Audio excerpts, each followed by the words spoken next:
E temos aqui essa oportunidade grata de dedicarmos uma sessão ao nosso autor, posso dizer, talvez, o nosso autor preferido. Né? Eu fiquei imaginando por que ele era preferido, mas tem um conjunto de sentimentos quando nos referimos ao Marx. Né? E cada um tem uma história pessoal de convívio e de afinidade com este grande autor. Não sei se vocês já tiveram essa oportunidade de perguntar para alguém qual foi a primeira aproximação. Né? Para alguns foi extremamente dolorida, né? Começar a tentar decifrar, né? Dependendo da forma em que se introduz este autor magnífico, as primeiras páginas, né, do Capital, né? Uma experiência talvez algo dolorosa, mas aos poucos essa afinidade ela vai crescendo e esse sentimento de deslumbramento cada vez mais intenso, cada vez que revisitamos alguma passagem ou temos a oportunidade, na verdade, de abrir para interpretações novas que vêm surgindo e velozmente, temos tentado de alguma forma acompanhar, né, esse conjunto de manifestações, de sugestões de leitura sobre o capitalismo contemporâneo, sobre a questão da subjetivação, né, dos sujeitos nesta sociedade, sobre a questão, por exemplo, que tem a ver com o seminário do Acosta, né, das formas de interpretação do capitalismo, né, da questão do imperialismo, da questão, na verdade, do domínio sobre comunidades primitivas e assim por diante. E esta é uma experiência muito rica. Eu não consigo imaginar, não consigo imaginar a formação de um economista, da forma que nós concebemos, é claro, que não passe por uma leitura atenta, cuidadosa, reflexiva, sobre este autor que é fundamental. Ele é tão fundamental a ponto de ser difícil para nós imaginar, né, o que conseguimos imaginar sem o apoio constante, né, destas interpretações que aqui nesta casa foram trazidas por este grupo de professores. Né, porque esta foi uma experiência singular da montagem desse instituto. Eu poderia ter tido uma forma muito diferente de construção.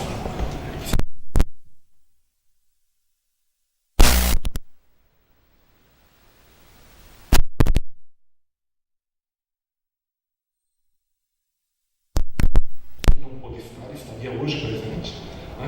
Tiveram uma participação fundamental na construção de um pensamento em economia que tivesse a participação, né, viva e a interpretação viva desse autor, que continua eu digo, a nos deslumbrar. Né? E cada vez mais ele nos parece, cada vez mais, é estranho dizer, porque os escritos, estamos aqui comemorando 200 anos, né? Mas cada vez mais as interpretações que se fazem, a leitura de seus textos nos traz uma reflexão bastante oportuna e bastante importante sobre a contemporaneidade. Então eu fico muito feliz de a gente poder ter esta oportunidade de ouvirmos os nossos mestres, né? E depois de ouvirmos aqui os nossos convidados, e espero a todos um evento muito interessante, frutífero, quiçá iluminador neste momento bastante sombrio, né, de nossa história. Mas como estava dizendo aqui o professor Beluso, vamos continuar, né?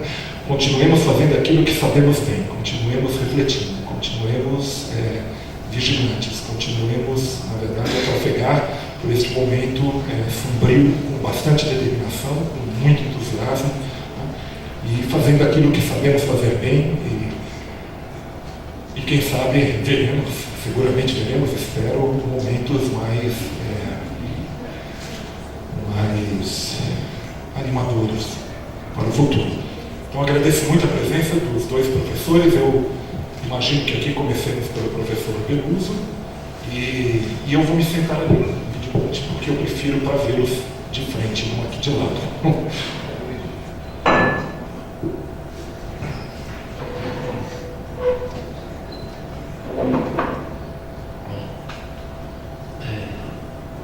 Para abrir minha exposição, eu vou ao procurar que nós possamos fazer isso, continuar fazendo, muitas vezes, né? E eu digo a vocês que minha história de vida, porque só tem biografia, por exemplo, gente como Marx, como Keynes, outros pensamentos que tem biografia. Eu não tenho história de vida. A minha história de vida registra uma resistência ciclópica nessa universidade desde os anos 60 que nós viemos para cá. Como disse, me lembrou hoje a Adriana, né, que você me lembrou de uma frase do Ulisses Guimarães, uma figura notável, que eu tive. São os acidentes da vida, né? Eu tive o destino de assessorá-lo durante 20 anos, até ele morrer. E é como ela lembrou uma frase dele: a gente tem que ficar às vezes escondidinho para ver o cadáver do inimigo passar. Então a gente não deve ficar tão escondidinho assim, mas a gente tem que ter claro que isso não é nenhuma. A mim não causa, vou dizer, nenhuma angústia, é só uma vontade de prosseguir. Né? Não é angústia, mas a vontade de prosseguir. Vocês que são mais jovens, né? Espero que avancem. Então vamos entrar no tema, né, desse. Dizer que nós trouxemos Marx para cá, né, é um pouco, tanto quanto reverencial, coisa que eu não aprecio muito, mas nós somos criados nesse ambiente, porque Jogamel e eu estudamos na Faculdade de Filosofia, Ciências e Letras, onde se desenvolvia um seminário sobre o capital, que contava com a participação do professor Fernando Novaes, que depois foi nosso colega aqui, do nosso ex-presidente, Fernando Henrique Cardoso, né, do Roberto Schwartz, né, de quem mais? Do nosso Arthur Janotti. Né? Então a gente vê o próprio ex-ministro da Cultura, que foi meu professor de política, Francisco Vifort. Vocês precisam me ajudar com a memória, porque às vezes falha. E todos eles, eu inopinadamente fui quase que constrangido a fazer um seminário sobre o livro do Lucas, Jorge Lucas, História e Consciência de Classe. Imagino que eu tenha dito um monte de barbaridade, bobagem. Porque a gente aprende dizendo bobagem. Né? Ninguém diz o tempo inteiro, manifesta de uma maneira adequada, etc. Isso é uma construção ao longo do tempo. Né? E quando nós viemos para cá, aqui o professor Zeferino Vaz, em plena ditadura, ele garantiu a nossa liberdade acadêmica inteiramente. Era um conservador, muito conservador, mas prezava muito a liberdade acadêmica, prezava muito o espaço que a universidade significava no momento daqueles. Né? Uma vez ele me disse, vocês podem achar que não é verdade, mas é verdade, ele me disse que a universidade na Idade Média era um espaço de liberdade, contra o que a pressão dos reis e dos prelados da igreja, na verdade, dos monarcas e da igreja. E era mesmo. Se vocês lerem o livro do Jacques Le Goff, né, sobre a Idade Média, aliás, tem um livro só sobre a universidade. Né? Jacques Le Goff é um historiador francês, não preciso dizer isso para vocês sabem. Né?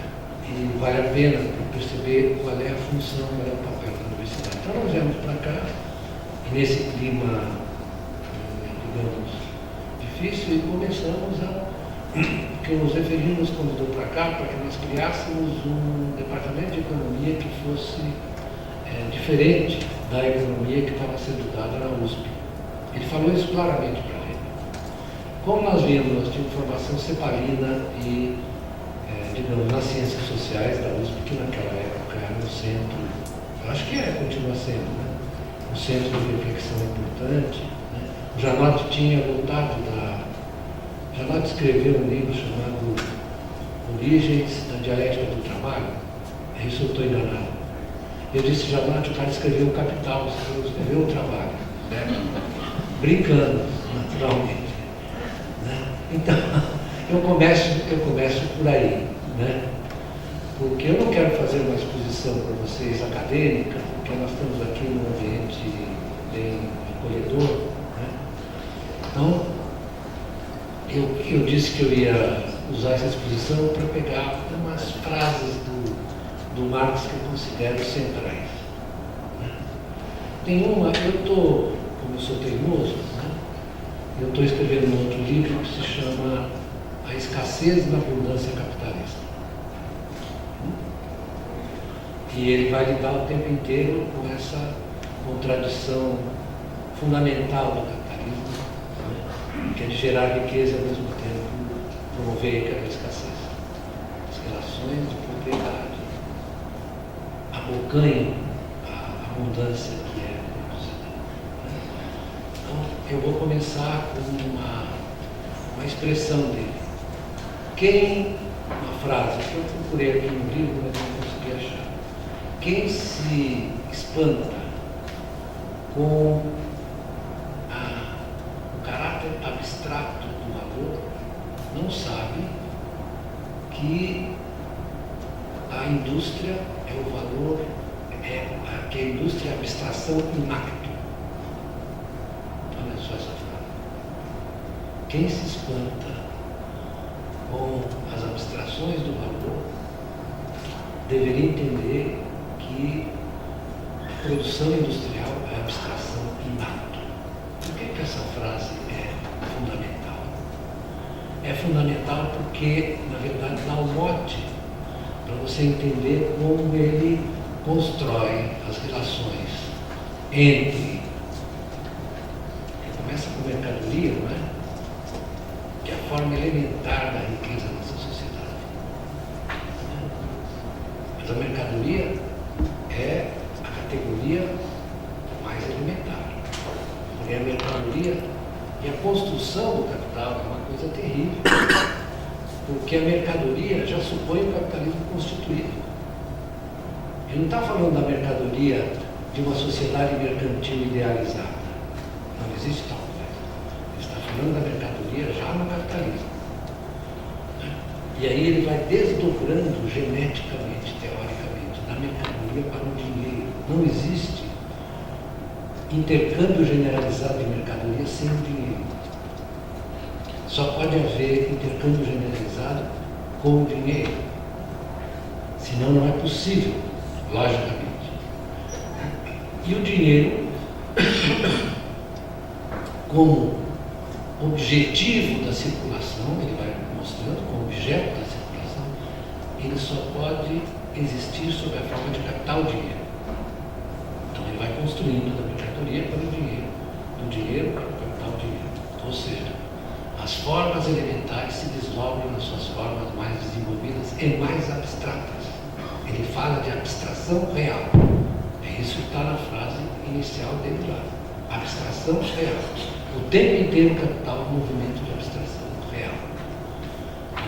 Eu não vou encher a paciência de vocês para fazer o desdobramento do volume primeiro, porque tem o pessoal diz, o capital, como diz o nosso amigo aí, como é que é o nome dele, que é bom sujeito, o capital é inacabado, de fato é, mas ele tem uma estrutura, ele tem uma construção, né, que dá para perceber aonde ele queria chegar. Aliás, vocês não deviam ler só o Capital, os munduristas também. Os munduristas são fundamentais. Sobretudo o capítulo que eu vou mencionar aqui depois, chamado Fragmentos sobre as Máquinas. E esse sistema de máquinas significa a introjeção, como ele diz, da ciência e da técnica na produção. não é só que o sistema de máquinas tira do trabalhador a sua habilidade. Primeiro ele segmenta a cooperação, a manufatura, a cooperação, a manufatura são formas, digamos, que ele adota para explicar a chegada ao sistema de máquinas. Né? Não existiu isso, quer dizer, a manufatura existiu. Porém, histórico não é uma digressão histórica, é uma digressão teórica. Está explicando pela natureza das forças produtivas capitalistas. Aí ele trabalha o quê?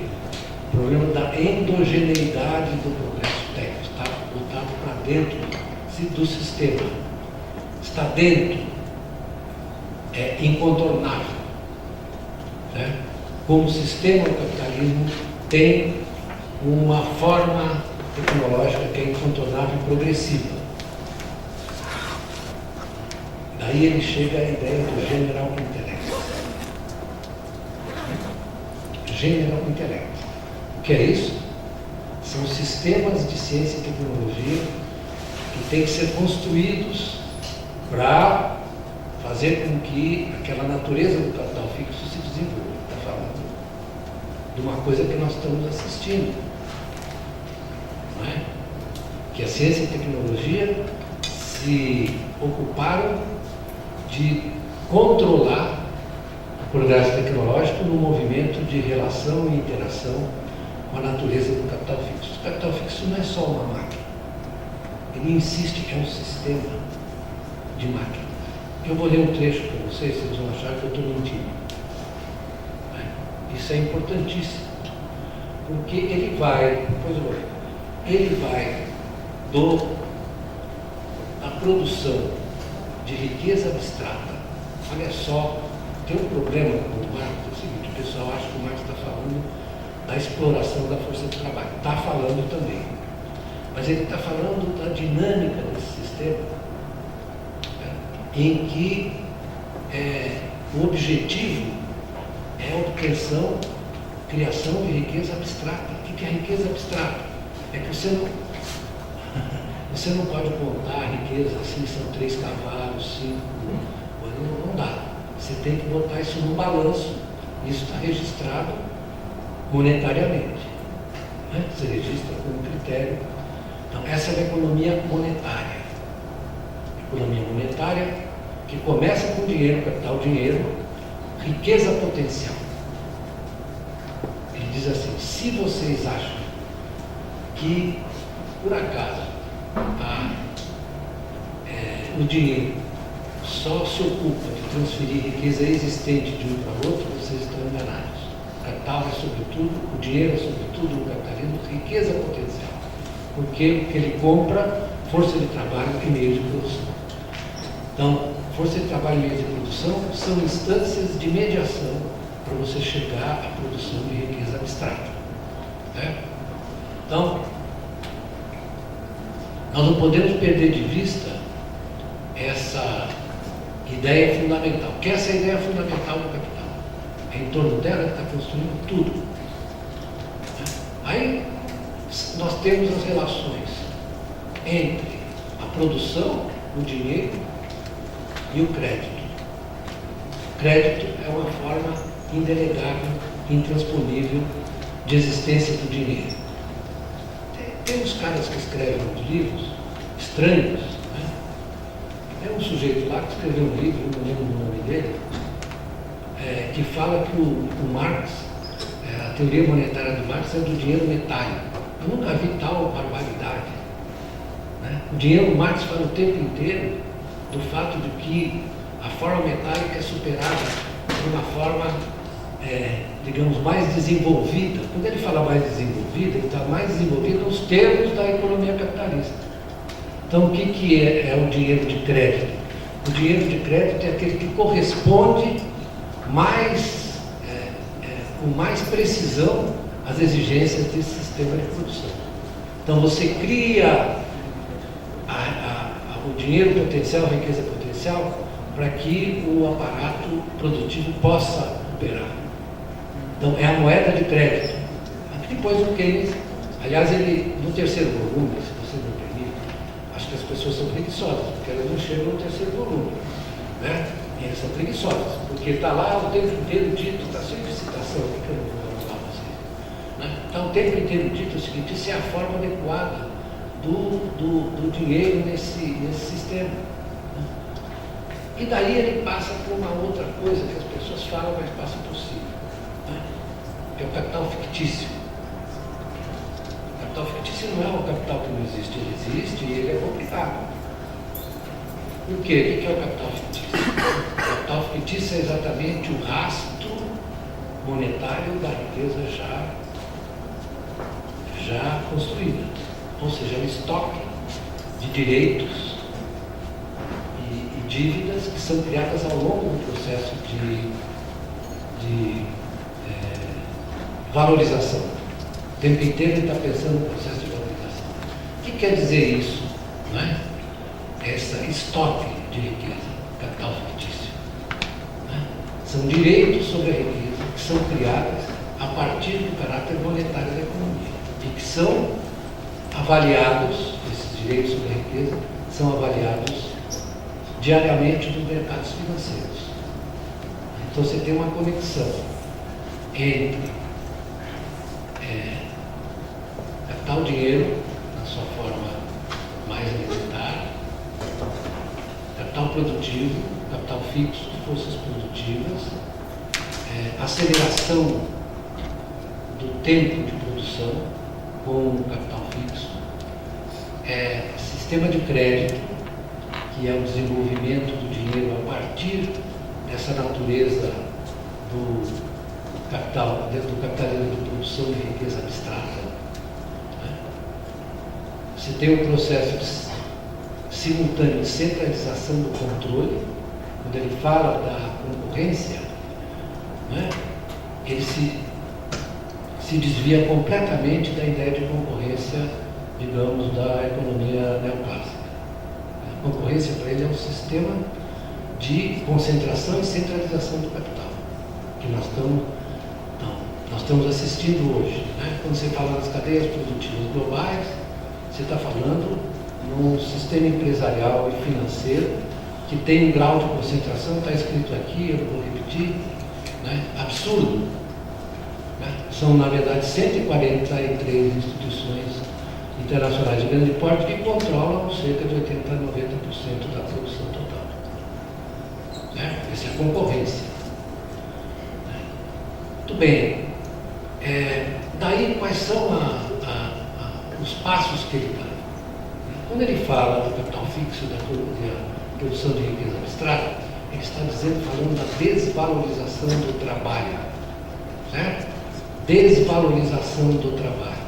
Está falando do trabalho se torna uma base miserável para o processo de valorização. Há um grupo alemão interessante, às vezes eles exageram, chamado Crisis, né? Que tem produzido textos interessantes sobre esse caráter cada vez mais abstrato da riqueza e mais descolado da vida das pessoas. E aí, quando ele diz que o trabalho se transforma numa base miserável, é o que nós estamos assistindo de uma forma avassaladora hoje. Né? Eu sugiro que vocês, se puderem, leiam um filósofo italiano, eu gosto dos italianos até por causa da minha origem, né? Chamado Franco Bifo Berardi, né? Filósofo. Ele tem um livro chamado The Phenomenology of the End, em que ele trata desse caráter da abstração da riqueza. Não é? Então ele diz o seguinte: o capital hoje ele não compra mais força de trabalho, ele compra pacotes de tempo. Pacotes de tempo. Então você vai olhar as plataformas hoje, as grandes plataformas. Aliás, li hoje que a Amazon vai se instalar em Nova York, está uma correria de medo, fechar tudo quanto é livraria lá, já está fechando. Então, as plataformas, o que você compra com a plataforma? Né? Você compra um tempo de trabalho do sujeito que não tem nenhuma relação salarial com você. Ele se considera um empreendedor, né? Eles consideram empreendedor, ele que, na verdade, compra as instalações, que faz o serviço. Você pegar XP, vamos pegar XP. XP o que é? É uma plataforma em que os operadores eles vendem os produtos lá dos bancos e das instituições financeiras para os clientes. Mas qual é a condição deles? A condição deles é de um trabalhador autônomo. E diz o Bifo Berardi, isso lembra muito o sistema de cultural. Não é? Vocês sabem o sistema de cultural. Na era mercantil, os comerciantes entregavam matéria-prima para o artesão, que produzia e entregava o produto terminado. Né? Sendo que nesse caso nem a matéria-prima eles entregam. O sujeito participa da plataforma. Então você está mudando de uma maneira radical as relações de trabalho e muito rapidamente. Muito rapidamente. Dos 250 mil empregos criados no mês passado nos Estados Unidos, cerca de 40% são precários. Ou seja, você vende um pacote de tempo. Ele compra um pacote de tempo. Isso tem implicações, claro, no sistema de previdência social, como nós já vamos ver. Eles querem fazer uma reforma da previdência que é anacrônica, é em cima das relações de trabalho velhas. Né? Isso é um quebra-cabeça inimaginável. Você está mudando mesmo a posição etária da população e, ao mesmo tempo, você está mudando as relações de trabalho. E isso está numa velocidade assim estonteante. Então, quando ele fala em abstração real, ele está usando um conceito que é muito difícil de você precisar. Mas ele está falando disso. O que significa abstração real? É que você, na verdade, impõe as condições de geração, de criação, de valorização da riqueza abstrata à vida concreta das pessoas. Por isso que ele fala abstração real. A mesma coisa ele fala dos instrumentos de produção, do capital fixo. O capital fixo é a encarnação da abstração real. Porque, na verdade, ele tem uma forma material, porém essa forma material é cada vez mais dominada pelo desejo de produzir riqueza abstrata. Tem mais. Ele fala, nesse movimento, ele fala aceleração do tempo e o encolhimento do espaço. É incrível. Ele começa a mostrar, olha, o espaço, no fundo ele está dizendo o seguinte, os espaços nacionais, jurídico-políticos, onde as pessoas vivem, ficam cada vez mais desimportantes diante do movimento do capital. Porque ele se torna uma coisa abstrata, as cadeias globais de valor são isso. Você abandona, veja só o que acontece hoje no mundo. Os movimentos nacionalistas nascem do quê? Nascem dessa angústia de que, na verdade, eles passam por cima de você. Eles não estão preocupados com as suas condições de vida. Veja o que aconteceu com o Trump nos Estados Unidos, né? Que, na verdade, foi eleito por esse segmento branco descontente com o que estava acontecendo. Veja o que está acontecendo na Europa, na Itália, um terror, né? E no Brasil também. Então, nós estamos olhando para trás, como nós vimos, está olhando para frente. Porque ele está dizendo o seguinte, olhando para frente, você vê que essas transformações, elas são necessariamente ruins? Não necessariamente, porque elas abrem espaço para o tempo livre. Ele falou. Abre espaço para o tempo livre. Porém, o tempo livre não pode ser fluido. Você não pode fluir o tempo livre com essas relações de propriedade. Vamos admitir que as plataformas criam, numa velocidade incrível, a possibilidade do tempo livre. Mas quem que se apropria do resultado? Vamos pegar o exemplo mais banal do Uber. Né? O pessoal chama gig economy, não é isso? Economia compartilhada. Compartilhada no dono da plataforma, né? Porque o coitado do motorista, ele sofre cada vez mais a cabeça de um monte de gente que está sem emprego e corre para lá, né? E ele tem que repartir com a plataforma o resultado da operação. Então, esse movimento, né, não se restringe, é uma bobagem dizer se está na indústria, na robotização, não, está indo para os serviços. É o que se chama, a pessoa fala, não, mas a indústria está acabando, isso é uma bobagem, é a hiperindustrialização. Porque você está industrializando todas as atividades, desde a indústria, passando por você está industrializando. O que é indústria? Não dá para explicar para uma pessoa o que é indústria, porque ele pensa que é um monte de fábrica. A indústria não é. A indústria é um sistema de produção, uma forma de produzir, né? Que está ancorada socialmente na divisão do trabalho, etc, etc. Aliás, a indústria supõe uma divisão técnica do trabalho entre o setor de bens de produção, está lá no Marx, né? Bens de produção e bens de consumo. Essa é a separação fundamental. Então, a indústria não é um conjunto de fábricas, é uma forma de produzir, e ela está invadindo. Então, a Revolução Industrial, né, modificou radicalmente todas as formas de transporte, com a introdução da ferrovia e do navio a vapor. Depois foi avançando. Os argentinos, por exemplo, são produto do navio frigorífico. Eles não sabem, mas eles foram produzidos pelo navio frigorífico. Eles conseguiram exportar carne para a Europa. Mas essa revolução dos transportes, ela é uma dimensão da revolução industrial. É isso? Então, industrializar ou não industrializar não é uma opção que a gente tem. Ou você constitui uma economia industrial, ou então você vai ficar à margem da evolução da economia da sociedade. Né? Assim está acontecendo com os serviços. Está invadindo isso, por isso que eu chamo de hiperindustrialização. Os serviços estão sendo invadidos por essas técnicas industriais, no sentido exato que ele deve ter. Né? Então, uma coisa que me incomoda é quando ele diz assim, Marx analisou o capitalismo inglês do século XIX. O Marx, ele, na verdade, ele apanhou a estrutura e a dinâmica do sistema social e econômico que está olhando sempre para frente. Ele está olhando para frente. Qual é o potencial de desenvolvimento desse sistema? Aí ele olhou e falou, olha, o desenvolvimento é contraditório. Por quê? Porque ao mesmo tempo que ele gera a possibilidade de libertar o homem da sua naturalidade, veja bem, tem uma outra dimensão que é importante. Vocês pegarem a economia clássica, né?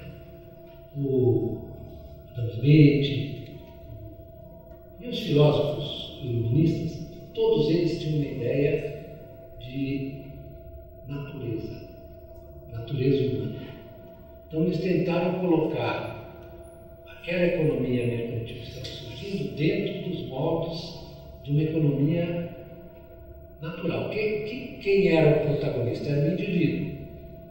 O indivíduo com suas inclinações, como dizia o benevolentes, como dizia o Adam Smith, em relação ao outro.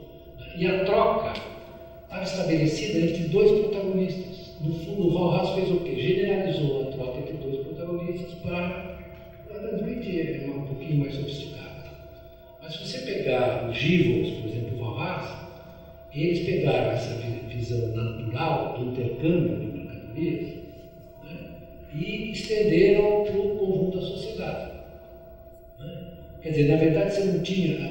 A sociedade era o conjunto de indivíduos. E a sociedade não é um conjunto de indivíduos. A sociedade é uma totalidade, dentro da qual os indivíduos operam com determinados significados. Então, a economia clássica está toda ela marcada por essa ideia de naturalidade. São várias ideias. A racionalidade, o indivíduo, o equilíbrio, né? Porque está marcado, não vamos esquecer que a economia clássica nasce depois do Newton, né? Não é isso? Eu estou falando uma bobagem. Depois do Newton. Então, a física clássica clássica tem uma importância enorme na formação de um padrão, digamos, científico de conhecimento que a economia clássica adotou. Né? A economia do indivíduo racional. Né? E o esforço todo foi mostrar que a troca levava ao melhor resultado para todos. Né? Aí veio outro falando, e eles não conseguem. Eles não conseguiam enfiar o dinheiro direito nos seus modelos. No meu livro eu escrevi, tem um capítulo sobre o demônio monetário. O demônio monetário faz suas diabluras. Porque aí o Stuart Mill diz o seguinte, tem um problema, o sujeito aqui, para trocar mercadorias, ele usa dinheiro, mas ele pode querer o dinheiro por ele mesmo. Ele afirma isso e depois ele cai fora. Fala, não vou tratar esse assunto. Certo? O Valhalla diz o seguinte, não, o dinheiro é simplesmente um véu. Né? Aí veio o Darwin e falou, não, o dinheiro define a natureza da sociabilidade. Ó, define a natureza da sociabilidade. É um outro espaço de decisão. Não tem nada a ver com... Tudo bem, tem intercâmbio de mercadorias, mas esse intercâmbio de mercadorias é só uma dimensão do intercâmbio maior que está entre a riqueza do dinheiro como a riqueza potencial, o trabalho e os meios de produção. Então, já chateei vocês bastante com isso, amolei bastante, né? Então, eu só queria deixar essas coisas para vocês pensarem e irem lá no Capital e lerem, talvez, se vocês concordam, mas eu não discordo, né? Lerem os Mundrice, porque ninguém ensina ninguém, eu aprendi isso na universidade. A gente só suscita a curiosidade. Então, essa ideia de professor com a cabeça de aluno, aqui não tinha isso. A gente, na verdade, suscitava, levantava as questões para que os alunos pensassem, né? E decidissem por eles mesmos. Porque aí temos que voltar ao velho a maiútica, né? É isso? A maiútica. Então, eu confio sempre na capacidade de compreensão, de crítica, de desenvolvimento dos alunos. Então, eu estou deixando questões para vocês. Não estou fazendo, deixei questões, muitas, cabeludas. Espero que vocês desenvolvam.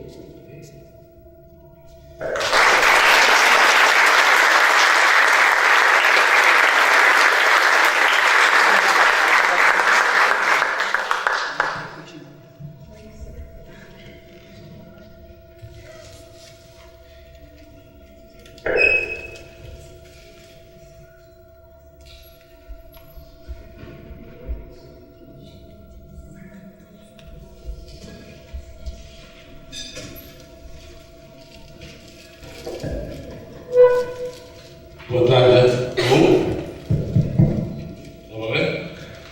a todos.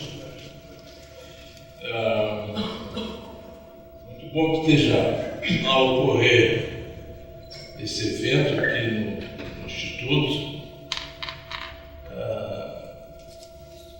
Então, congratulo-me com a direção, com o pessoal do Centro de Relações Internacionais, sob nova direção do professor Alex Williams, membro da jovem geração de economistas políticos do Instituto de Economia, e com todos vocês que estão aqui. E acabamos de ouvir o professor Beloso prometer que não ia tratar de questões acadêmicas, e ele termina o discurso dizendo que só levantou questões cabeludas. O que ele fez, na verdade, no meu modesto juízo, foi, eu estava lembrando da trajetória dele, eu comecei a partir de 74, quando Paulo Baltar e eu chegamos aqui como membro da segunda geração, e o que ele fez foi nos apresentar as suas reflexões mais recentes que vão surgir desse trabalho que ele mencionou e que representam essas reflexões que ele mencionou, essas questões complexas desse desenvolvimento capitalista, que é uma contradição em processo, o próprio Marx disse, e o Freire usou Fred Mazzucchelli como título do livro correspondente à tese de doutorado dele. O professor Beloso traz, então, esse desenvolvimento que esse instituto tem sido capaz de fazer, a partir de seus pais fundadores, como o professor Beloso, numa reflexão sempre renovada e muito atenta ao que está a ocorrer no capitalismo, e, portanto, sendo extremamente rigoroso com o método do Marx de pensar esse complexo modo de produção e essa complexa sociedade sob o capitalismo. Eu vou seguir a proposta do título dado aqui a essa mesa, que foi o seguinte: a crítica da economia política de Marx no Instituto de Economia. E faz todo sentido porque eu entendo que Beloso fez o que na verdade ele sempre fez, que foi dizer assim: olha, vamos enfrentar as questões de fronteira que estão aí. Eu costumo dizer, quem foi meu aluno, ouviu falar, que eu tive 2 mestres que me ensinaram, se é que eu aprendi, que me ensinaram a pensar essa economia capitalista. Maria da Conceição Tavares, que eu conheci na Escolatina, programa de... Vou falar muito claro certas coisas que os mais velhos já conhecem, porque há jovens aqui que precisam acompanhar essa história. Na Escolatina, onde fizemos mestrado, Paulinho Mortar, eu, Alonso, Eduardo, depois me referirei, Maria da Conceição Tavares e Beloso, quando cheguei aqui. São 2 mestres importantes, não só para mim, como para várias gerações, e que nos ensinaram ou nos instigaram, como ele prefere, a pensar de acordo com esse paradigma da crítica da economia política, considerado não de forma dogmática, não de forma mecânica e assim por diante. Na verdade, nessa mesa de hoje tem 2 ausências. Uma é a do Freire, por razões já explicadas, do Frederico Mazzucchelli, que faz parte dessa segunda geração a qual eu vou fazer referência, que também esteve na Escolatina, no Chile, comigo, com Paulinho, com Alonso, Mariana, Aureliano. E a outra ausência é a da própria professora Conceição Tavares, que obviamente não está aqui não porque o grupo organizador do evento não tenha pensado no nome dela, certamente pensou, talvez nem tenha chegado a falar com ela, mas ela não tem condições de mobilidade espacial para vir do Rio de Janeiro para cá e enfrentar uma maratona.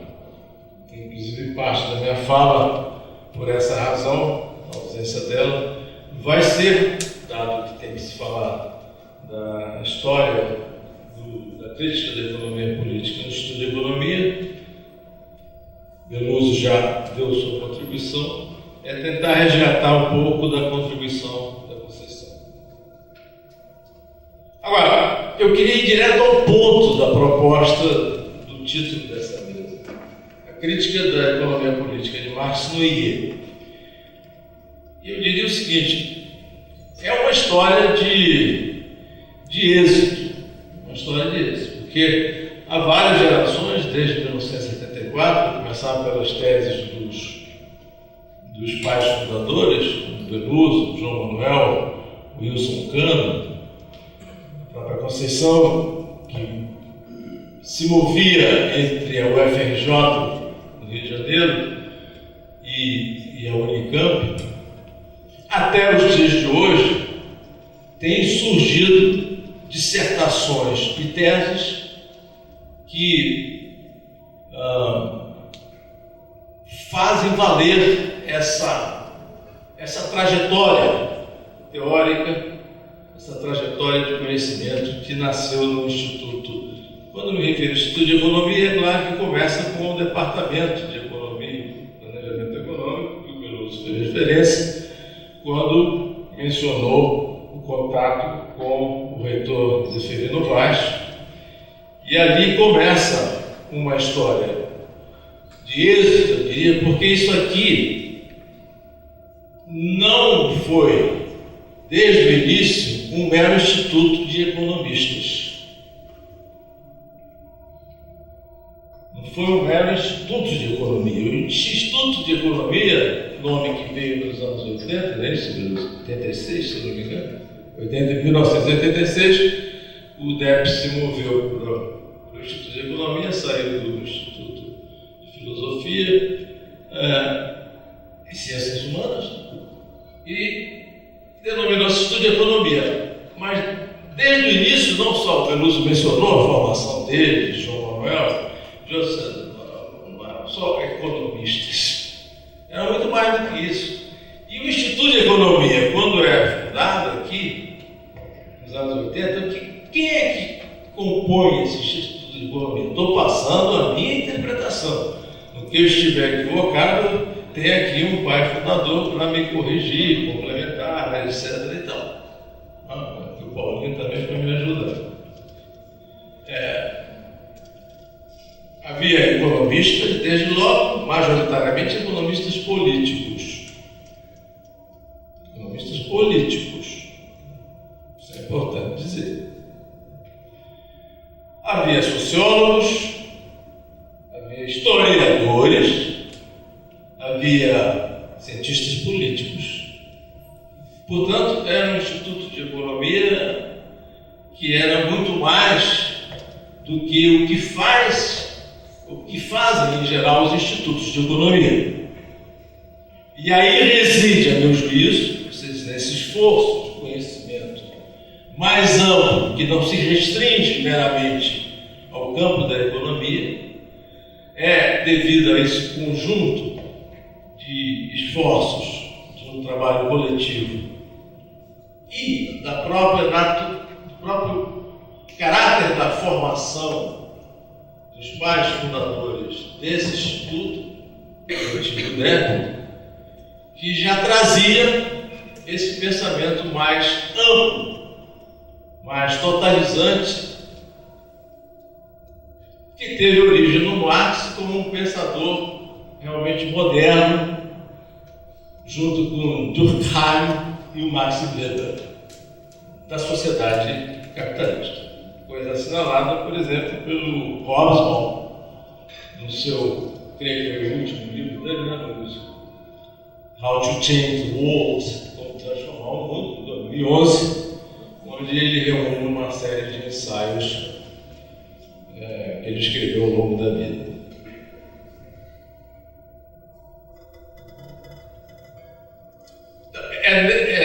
Portanto, não sei se ficou claro, mas portanto, por esta razão, por estas razões, que eu acredito que a resposta ao título que está proposto para esse debate, a crítica do título da economia política de Marx no Instituto de Economia, é uma história de êxito.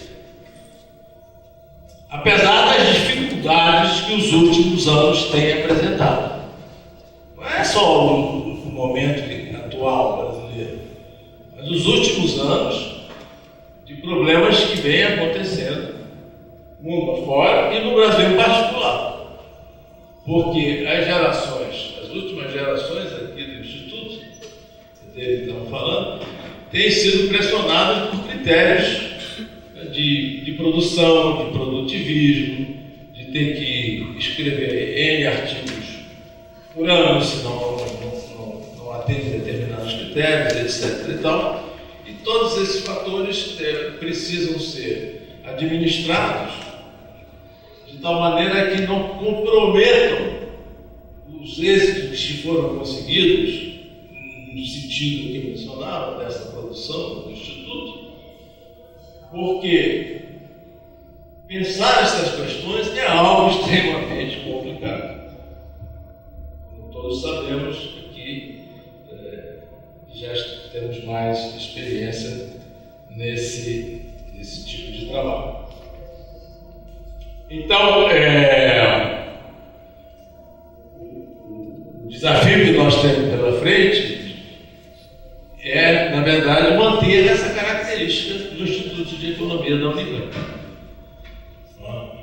Isto aqui, de fato, não se transforma, tendo em vista as pressões todas existentes na sociedade, num instituto de menores perspectivas do ponto de vista da produção de conhecimento. Com relação à atualidade do Marx, eu suponho que uma plateia como a que está aqui, não é necessário frisar muito. Entretanto, como eu disse no começo, como a jovens estudantes de economia, da graduação, da pós-graduação, da plateia, talvez fosse importante salientar que, além do que já disse o professor Beluso, o Marx segue um autor extremamente atual por diversas razões. E é curioso como, em determinados momentos de décadas passadas, aparece a necessidade do Marx. De repente o pessoal quer fazer com que essa importância desapareça, passa-se o tempo histórico, o capitalismo mostra suas faces e de novo o Marx volta a ser considerado como um autor que é contemporâneo, porque de fato o é. Como disse Beluso, estava pensando desenvolvimento. Na verdade, eu até usaria a palavra secular desse sistema de produção dessa sociedade. Então, atual porque a análise da dinâmica global do desenvolvimento econômico capitalista, ela, ofertada basicamente pelas ideias fundamentais do Marx, ela segue extremamente vigente. Em segundo lugar, porque essa dimensão de expansão e crise que caracteriza essa dinâmica capitalista também é algo marcante e tem a ver com o processo de endogeneidade do progresso tecnológico que o Beluso também comentava. E aqui volto a citar o Hobsbawm. Ele usa o John Hicks, uma frase de John Hicks, em que ele faz menção ao Marx a propósito dessa contemporaneidade do Marx, na qual o Hicks diz: a maioria daqueles que desejam estabelecer um movimento geral da história tenderiam a utilizar as categorias marxistas ou uma versão modificada das mesmas, uma vez que há poucas versões alternativas disponíveis. Fecha aspas. Palavras do John Hicks citadas pelo Hobsbawm. E, finalmente, nesse momento da exposição, eu gostaria de citar aqui o próprio Hobsbawm, quando ele diz assim, ao final desse primeiro capítulo dele, no livro que mencionei, ele diz: não podemos prever as soluções dos problemas por que se enfrenta o mundo no século XXI, mas para que haja alguma possibilidade de êxito, devem formular-se as perguntas de Marx, ainda que não se queira acertar as respostas de seus discípulos. Então, o insuspeito John Hicks é citado aqui pelo Hobsbawm nesse comentário sobre a contemporaneidade do Marx.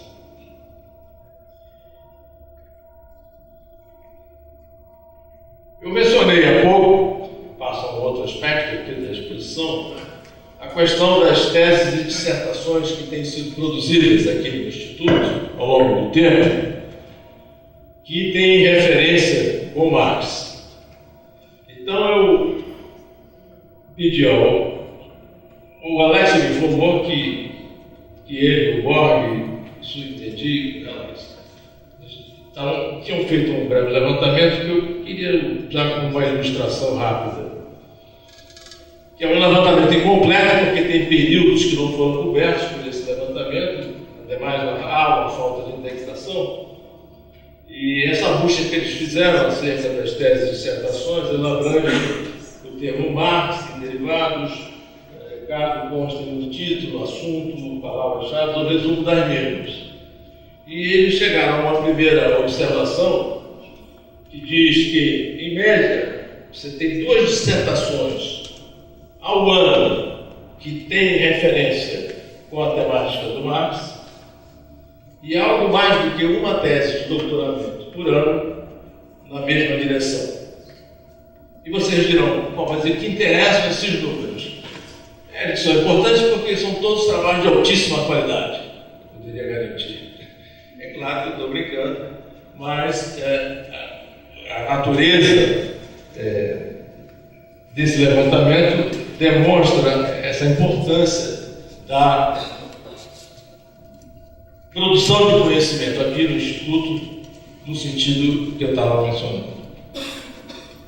Passo a um outro tópico da exposição, que será breve, prometo, no que diz respeito à Conceição Tavares. E eu queria rapidamente me referir a algo que aqueles que foram meus alunos ouviram já isso bastante vezes, mas para quem, então, nunca é demais relembrar, e para aqueles que são para parte da ala mais jovem, porque é um texto da Conceição de 1978, do livro chamado Ciclo e Crise, que foi publicado em 1998 pelo Instituto, e é o famoso capítulo 2, em que ela dá o título de um contraponto à visão da autorregulação da produção capitalista. Isso originalmente em 78 foi a tese da Conceição para o concurso de professor titular na Faculdade de Economia e Administração da UFRJ. E o que é importante assinalar é que nesse trabalho, no juízo, Conceição faz um esforço que ela assinala parte do trabalho do Luiz Gonzaga Beloso de doutoramento. E, portanto, ela diz, nesse sentido, eu sigo a interpretação do Beloso da teoria do valor, uma teoria da valorização do capital, e quero, diz ela, levantar aqui algumas questões que dizem respeito a pontos problemáticos na própria leitura do capital e na utilização do capital para a compreensão do capitalismo contemporâneo. E esse é um texto importante dela, porque remete justamente ao tema que nos ocupa nessa mesa de hoje.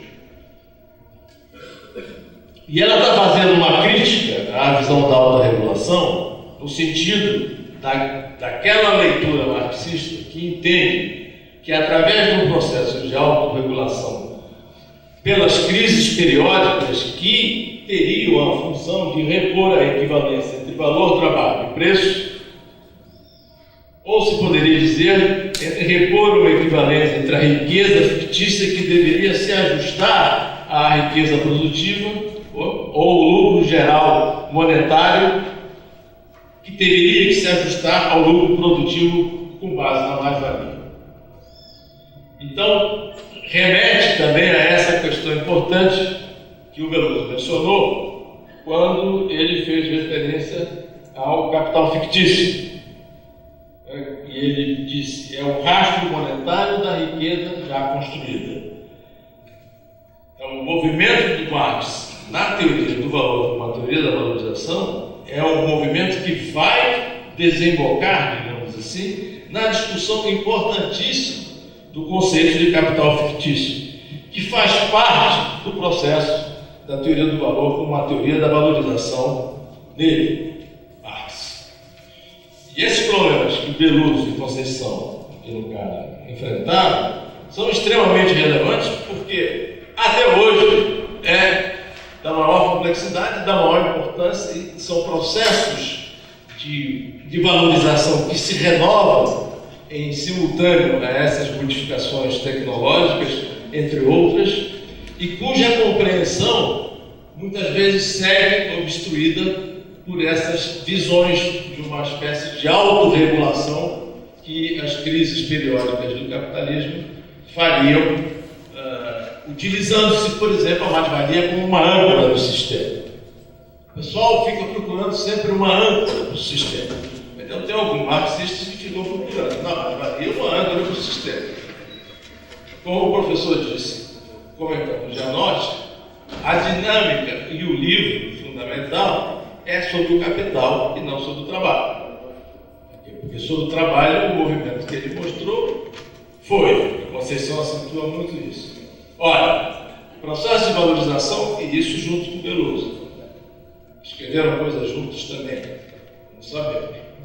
Processo de valorização arranca do trabalho e do dinheiro. Porém, ele vai se desenvolvendo contraditoriamente num processo de negação do trabalho vivo para afirmar-se cada vez mais no dinheiro e na valorização do dinheiro pelo dinheiro e na formação da riqueza fictícia, da riqueza abstrata, que é o fim último do sistema, na verdade. Pelos escritos em essa análise, essa história do D de linha, né?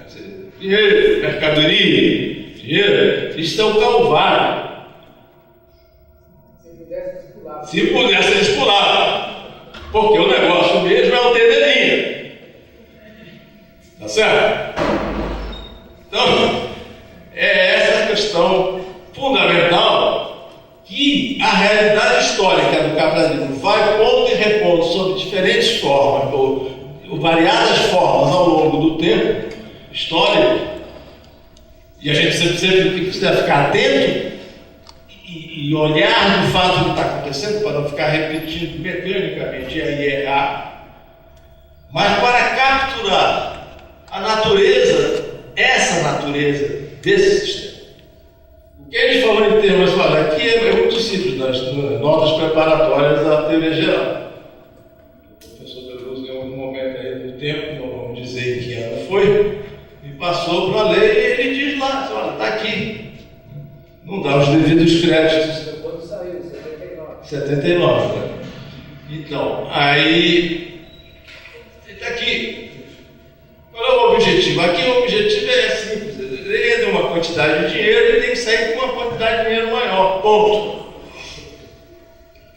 Mas isso foi feito num mundo monetário financeiro que não está vinculado à produção de mais-valia, etc. Sim, mas isso é do caráter do capital. Nessa discussão e nesse trabalho aí, da Conceição que está funcionando, é quando ela faz, por exemplo, só para alertar e, enfim, indicar a atenção a esse texto, é que, portanto, não se pode nunca perder de vista que o conceito de lucro no Marx, assim como ele é de lucro monetário. Então você não pode ter um conceito de lucro como uma apropriação prévia sobre o trabalho, que é um dos conceitos que muitos marxistas utilizam, que seria o que chama a Conceição uma teoria ingênua da exploração. Você pensar que o lucro é uma apropriação prévia sobre o trabalho na órbita da produção. Pois é, exatamente. O lucro é o resultado. O lucro é o resultado. Porque aí entra o que a Alex estava lembrando do Beloso nessa articulação. Nem pode ser o conceito de lucro como um excedente real da produção sobre o consumo necessário dos trabalhadores, que é uma outra concepção equivocada de lucro, que leva, na verdade, a uma visão de distribuição do excedente. Mas não, atenção, o lucro é o conceito monetário de respeito ao processo capitalista como um todo.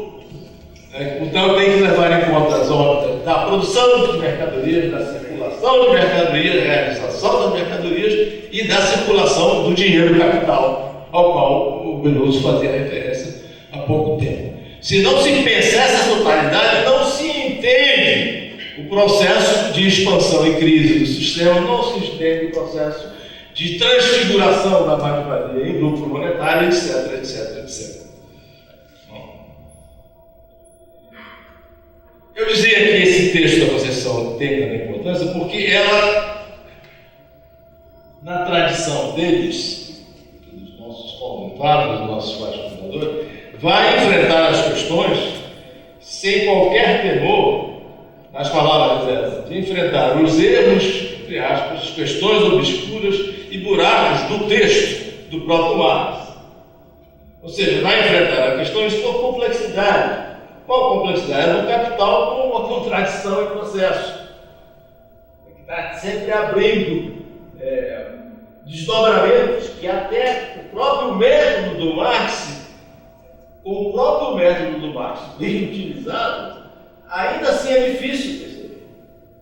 Me veio à mente agora a ideia do professor White. Nós conseguimos fazer compreensões, mas não vamos apresentar resoluções ou soluções, o que incomoda enormemente, sobretudo os economistas. Em vários momentos aí da nossa conversa, você comentava, o pessoal, os economistas não podem ver uma indeterminação que eles ficam nervosos.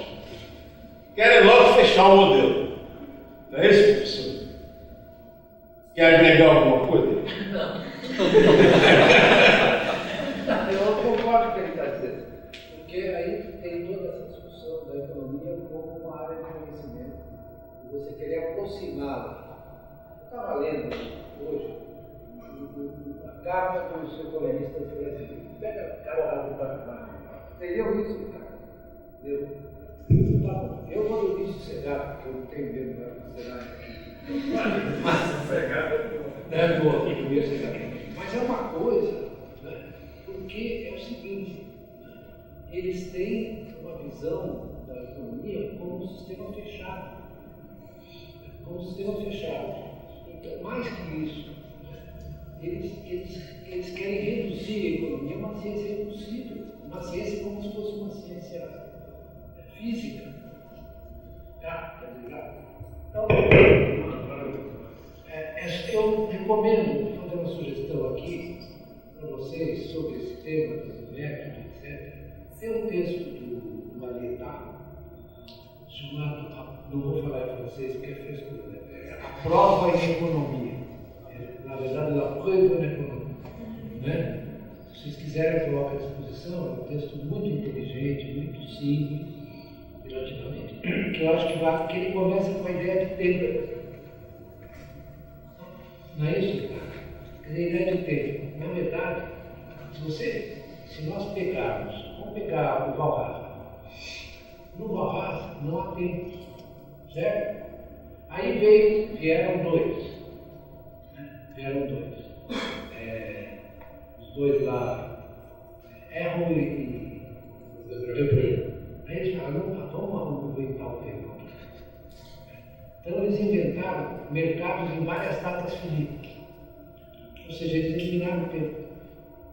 Porque, na verdade, se o sujeito tem que decidir em mercados que estão dados em várias datas finitas, não tem temporalidade, no sentido de tempo histórico. Nem na física você tem a mesma noção de tempo. A noção de tempo da física clássica é uma, a noção da teoria da relatividade do Einstein, eu não sou João, mas dou umas medinhas de vez em quando, é outra, e a física quântica é outra noção de tempo. Então a economia querer encontrar, vejam só os modelos dinâmicos estocásticos de equilíbrio geral. Eles são dinâmicos, coisa nenhuma, não tem tempo. Eu digo que é a teoria da rigidez cadavérica. Porque é a teoria da rigidez cadavérica. Eu digo o seguinte, são dois elementos fundamentais, não é isso? Um é o produto potencial. O que é o produto potencial? É uma construção, certo? uma construção, não é isso? Em que, na verdade, você tem certos supostos, por exemplo, emprego, coisa parecida, emprego no sentido de que você respeita a teoria da taxa de desemprego natural, etc., né? É uma trajetória de equilíbrio, então se lida depois com o hiato do produto. Né? O hiato do produto também é uma construção. Então você vai afastando. É o que está guiando as decisões de política econômica no mundo inteiro. Os bancos centrais estão lidando com isso. Agora eles ficaram nervosos porque os italianos vão fazer déficit. Coitados dos italianos, eles fizeram superávit ao longo de 30 anos, 20 anos, e a economia não vai, certo? Não vai para frente. Agora eles resolveram fazer, está todo mundo nervoso, porque eles avacalharam com a ideia de uma economia monetária, como o Barco está dizendo, avacalharam com a ideia da economia monetária, né? E na verdade é tudo ex ante. É tudo ex ante, então já está dado. Você não consegue mover esse sistema, não tem movimento. Aí eles ficam inventando, como eu vi hoje no negócio dos economistas lá do IPEA, que inventaram o seguinte: olha só o que eu li hoje, é um negócio espantoso. É o seguinte, eles fizeram uma conta de quanto o consumidor brasileiro está perdendo para os produtores domésticos, certo? Então ele está perdendo 160 bilhões. O que eles fizeram é o seguinte: pegaram os preços fora do Brasil, os preços aqui. Então os consumidores perderam nos produtores, entendeu? Então a ideia qual é? Vamos abrir, porque assim o problema é assim, você não vai ter comprador, porque o cara vai perder o emprego, então ele não vai ter renda, entendeu? Desculpa eu estar falando essas coisas, porque é um negócio grotesco, é ridículo. Então o sistema não tem movimento, não tem dinheiro, né? Eles têm horror, desculpa eu estar insistindo para cá. Não, eles têm horror da função reserva de valor. Aí sai fora. Se tem reserva de valor, ou seja, isso está na teoria clássica, eles lidaram o tempo inteiro com isso, pesados, certo? Porque eles queriam que o dinheiro fosse neutro. Isso está em todos os modelos de dinheiro, é neutro. Só que não é. Tem um problema, é que o Locke já tinha dito, mas esse negócio do cara querer o dinheiro pelo dinheiro, querer comprar propriedade com dinheiro, a propriedade só pode ser comprada com trabalho. Certo? É o que o Locke, era legal, ele era, na verdade, protestante. Não, eu estou desagarrado mesmo. Mas o fato é que o dinheiro incomoda. Porque o dinheiro é o seguinte, ele acaba com a teoria da utilidade. Porque você tem um objeto que pode atrair a utilidade, você destrói a relação entre os desejos e a utilidade dos bens. Porque o bem polariza a utilidade. É difícil entender isso. Parece que é.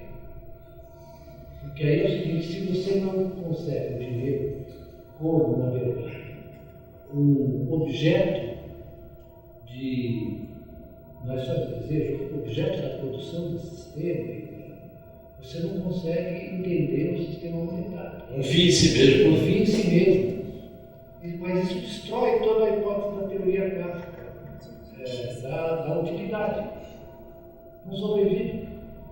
Né? Porque você tem um objeto que, na verdade, polariza o desejo, não tem mais equilíbrio, não tem nada.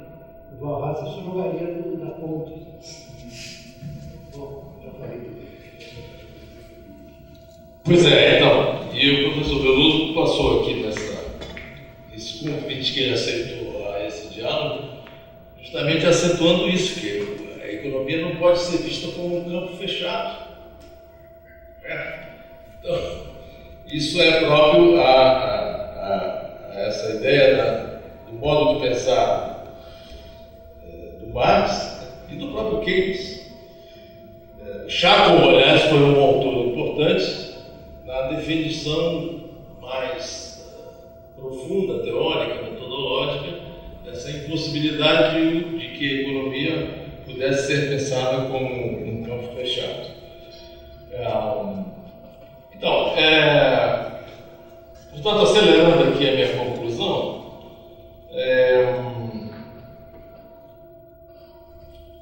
nesse texto, Conceição vai chamar a atenção, algo que vai na direção também do que o Beluso comentava, no sentido de que a lei do valor ela é mais profunda, diz ela, é dialética, é como as leis modernas, entre aspas, da física e da energia, da expansão do universo, que transforma o próprio Sol, o capital, para ela, né? Essa metáfora, digamos assim, essa imagem, por dentro, que faz explodir os sóis, que fazem do universo um sistema em expansão cheio de buracos. Isso não impede que os economistas aos quais o Beluso fazia referência sigam buscando essas ideias precaríssimas às quais ele fez referência. E esse texto da Conceição termina com o que ela chama de o fetiche dando passagem ao arbítrio do Estado. Como ela diz, o dinheiro representa a forma unificadora do capital, tanto a forma teórica, metamorfoses como a forma real de um padrão monetário dominante também à escala mundial, é também a única forma pela qual se pode fazer a sua medida, a medida de quem? Do capital. É por isso medida de si mesmo, ou seja, sem possibilidade real de medida.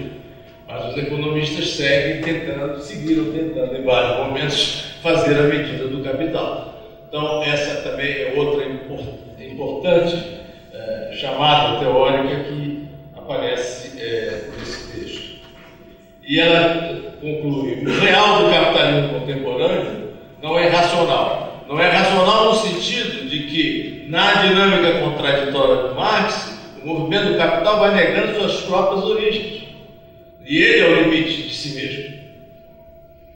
O que era exterior a ele como limite, ele vai superando. E o limite fica sendo de si mesmo, fica sendo o capital. O próprio capital em seu processo de expansão e de valorização contraditória. E ela diz, portanto, que nesse sentido real do capitalismo contemporâneo não é racional, é apenas inteligível, negando a sua razão teórica e histórica. O irracional emerge e faz valer outro poder, o poder de Estado, não o Estado-razão de Hegel, mas o seu contrário, a razão de Estado. E aqui também chama a atenção essa passagem para o fato de que do absurdo que é tentar pensar separadamente Estado e mercado, a economia e a política. Mas eles são um objeto único. O que é que nós estamos assistindo recentemente? Não preciso dizer a vocês, senão que é justamente isso. Não é? É a razão de Estado aparecendo através das funções inúmeras que os bancos centrais vêm exercendo para impedir a desvalorização da riqueza fictícia que foi criada na crise que eclodiu em 2008, 2009 e diante. Os bancos centrais operando não só como emprestadores de última instância, mas operando como market makers, né? Comprando dívida micada, trocando por dívida pública, crescendo o balanço dos bancos centrais, os ativos micados dos balanços dos bancos centrais, crescendo a dívida pública. 25 trilhões. 25 trilhões. Então, é como isso, que é pensar separado.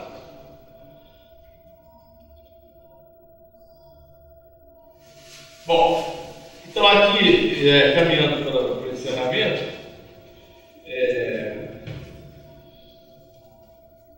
tem uma discussão que obviamente não cabe tocar aqui, que é justamente os detalhes, a complexidade desse movimento contemporâneo que tem a ver com a dominância financeira como um padrão sistêmico de riqueza, que é possível ser entendido com devida criatividade a partir de autores como Marx.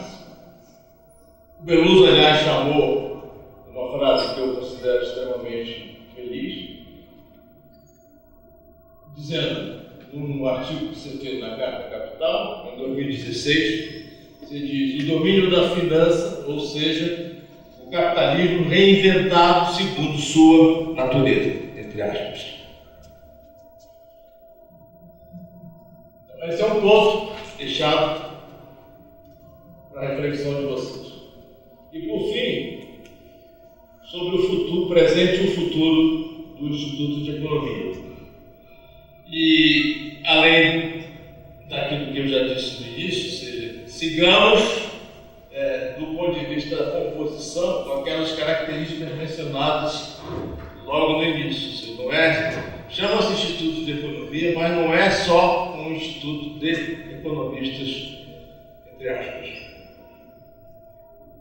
E eu termino lendo uma passagem aqui da apresentação da Conceição a esse livro,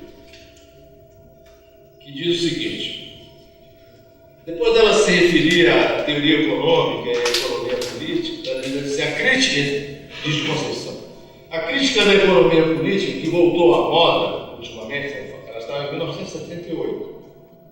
Depois o pessoal tentou tirar, digamos assim, o Marx da moda, mas ele volta a insistir, ele reaparece. Os dois chatos, ele o quê? Ele o quê? Não adianta, não tem jeito. Até ele era presidente do BNDES, quando buscava o negócio de Barros, quando veio em 98, e que ele, pelos corredores do BNDES, diz o seguinte: leiam o Marx, para entender o que está acontecendo. É fato. Dizem, não foi ele, mas foi o Gustavo Franco. Ah, foi o Gustavo Franco? Pensei que tinha sido Isso aqui é um perigo. O Gustavo Franco é o Marx. Então, a crítica da economia política que voltou à moda ultimamente requer, porém, um entendimento mais profundo e radical dos problemas do capitalismo contemporâneo. Não se pode usar Marx e alguns de seus poucos grandes seguidores para convertê-los em economistas, e muito menos para empobrecer seus conceitos mediante uma análise mecânica ou pretensamente científica dos problemas. Ou seja, não me venha com perda de totalidade, não me venha com determinismos, não me venha com formalizações matemáticas excessivas a pretexto de aplicar rigor acadêmico, rigor científico, etc. Estou interpretando o que ela está querendo dizer nesse final.